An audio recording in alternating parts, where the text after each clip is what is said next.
Hey guys, just a quick time-lapse video of me creating that animation of the camera spinning around the character you just saw.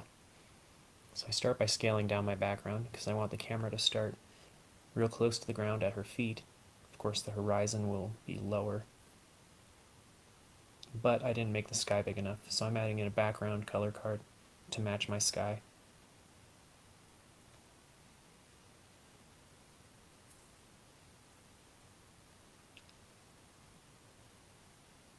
Alright, go ahead and make my character bigger so the camera's right there by her feet.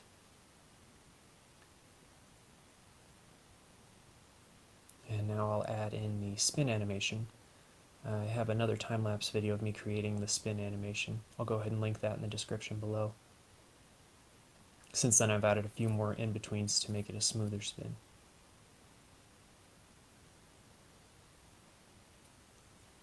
Now I'm going to go ahead and adjust the camera. I want it to end with a nice close-up of her face, but I want it to stop when she stops, which I just edited in the graph there, or the chart rather, and I want it to start panning before she starts spinning, like that. Now I'm making the background bigger, because as the camera pans up, there will be a sort of parallaxing effect because the horizon will rise as the camera rises, as we're seeing more of the ground.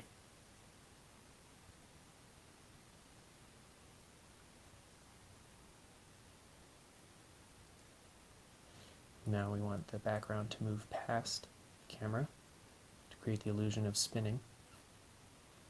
Just do a little fine-tuning in the graph here.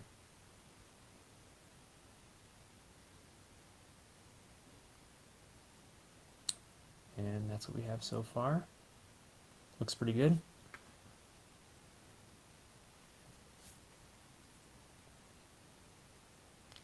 Now I've already got some motion blurs set up. I'm just going in and modifying them a bit.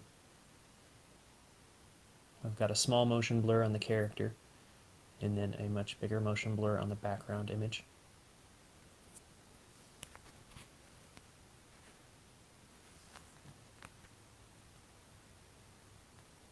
I'm going to go in and add some keyframes so that the motion blur starts when the camera starts spinning and stops when it stops spinning.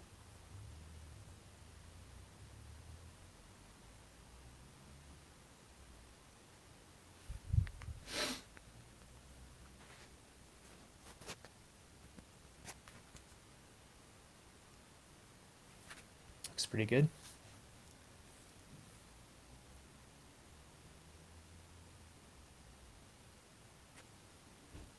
Now to really emphasize that camera spinning motion, I'm going to create some rocks in the background.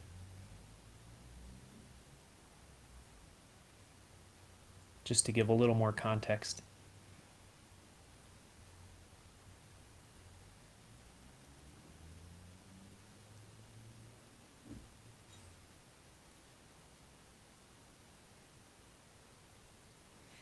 Now I'm going to add some highlights and shadows onto the rock. But first I've got to attach the rocks to the background image so that they move and scale with it.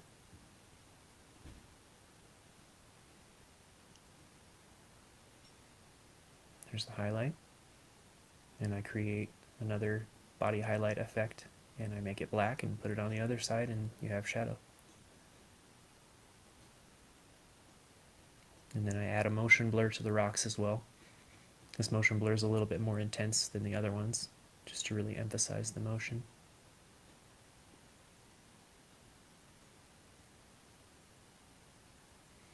Just adjust the rocks a bit, scale them down, apply a texture to them. And there we have it. Here's again in slow motion.